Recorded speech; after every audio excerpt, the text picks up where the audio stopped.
Attach bathroom में वुजू किया तो वुजू होगा या नहीं। और दूसरा सवाल, औरत खड़े होकर वुजू करे तो वुजू होगा, अगर दुपट्टा उतार कर वुजू किया तो वुजू होगा या नहीं। इन सवालों के ज़रूर जवाब दें।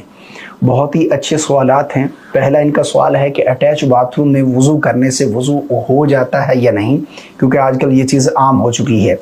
और इसी तरह औरत का खड़े होकर वुजू करना, वुजू होगा या नहीं, इसके बारे में क्या हुक्म है। और दुपट्टा उतार कर वुजू किया तो वुजू होगा या नहीं। सबसे पहली चीज़ कि दुपट्टा उतार कर अगर कोई औरत वुजू करती है तो उसका वुजू बिल्कुल हो जाएगा। देखिए, वुजू में 4 चीज़ें फ़र्ज़ हैं। नंबर 1 पर चेहरा धोना, नंबर 2 पर दोनों बाजू कोहनियों समेत धोना, और नंबर 3 पर चौथाई सर का मसा, और नंबर 4 पर दोनों पाँव टखनों समेत धोना। ये 4 फ़र्ज़ अगर कोई अदा कर लेता है तो उसका वुजू हो जाएगा, ठीक है ना। अगर दुपट्टा उतार कर भी किसी बहन ने वुजू किया तो वुजू हो जाएगा। वैसे भी जब मसा करते हैं तो उस वक्त दुपट्टा उतारना ही पड़ता है, ठीक है ना। और दूसरा जो सवाल कि खड़े होकर वुजू किया तो वुजू होगा या नहीं, देखिए बेहतर ये है, मुस्तहब ये है, अफजल ये है कि बैठकर क़िबलत की तरफ मुंह करके बैठें और वुजू करें। बैठकर वुजू करना ये मुस्तहब है, अफजल है। लेकिन अगर कोई मजबूरी है, जगह नहीं है बैठने की, तो आप खड़े होकर भी वुजू कर सकते हैं, वुजू आपका बहरहाल हो जाएगा। और तीसरा जो सवाल बहुत ही अहम है कि अटैच बाथरूम में वुजू करने से वुजू होगा या नहीं। यानी एक ही रूम में एक तरफ जो है वो टॉयलेट होता है, सीट होती है, कम्बोर्ड वगैरह होता है, और दूसरी जानिब जो है वो नहाने का इंतज़ाम होता है, शावर वगैरह लगा होता है, वॉश बेसिन वगैरह होता है जहाँ पर इंसान हैंड वॉश कर सकता है, और इसी तरह जो है वो फेस वॉश कर लेता है।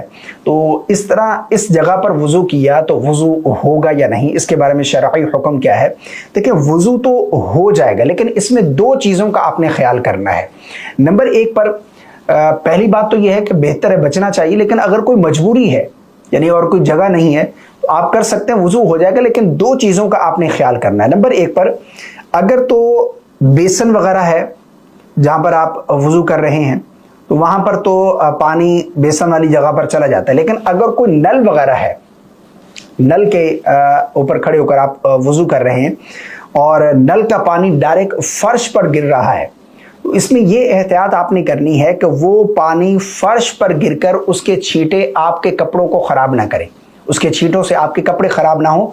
आपने अपने कपड़ों को बचाना है और कोई बर्तन वगैरह नीचे रख लें ताकि डायरेक्ट नल का पानी फर्श पर ना गिरे, कि इससे आपके कपड़े ख़राब हों। अगर वो छींटे आपके कपड़ों पर आएंगे तो आपके कपड़े ख़राब हो जाएंगे। तो ये एहतियात आपने करनी है। और दूसरी चीज़ कि वहाँ पर खड़े होकर आप दुआएं वगैरह नहीं पढ़ सकते, क्योंकि वो जगह ऐसी है जहाँ पर अल्लाह का नाम लेना, जिक्र करना ये जायज़ नहीं है। वहाँ पर खड़े होकर आप दुआएं वगैरह नहीं पढ़ सकते। हाँ, वॉशरूम दाखिल होने से पहले आप बिस्मिल्लाह पढ़ना चाहें, दुआएं वगैरह पढ़ना चाहें, पढ़ सकते हैं। वुज़ू करने के बाद जब बाहर निकल आएं उसके बाद फिर आप जो दुआएं हैं वो पढ़ सकते हैं, या कलमा शहादत पढ़ना चाहते हैं पढ़ सकते हैं। वहाँ पर खड़े होकर जो है वो दुआएं पढ़ना या बिस्मिल्लाह पढ़ना ये जायज़ नहीं है। बहरहाल वुज़ू अटैच बाथरूम, क्योंकि आजकल ये चीज़ आम हो चुकी है, एक ही रूम में दोनों चीज़ें होती हैं और वुज़ू का कोई इंतज़ाम नहीं होता। पहली बात तो ये करना चाहिए, लेकिन अगर मजबूरी है तो आप कर सकते हैं, वुज़ू आपका हो जाएगा। और 2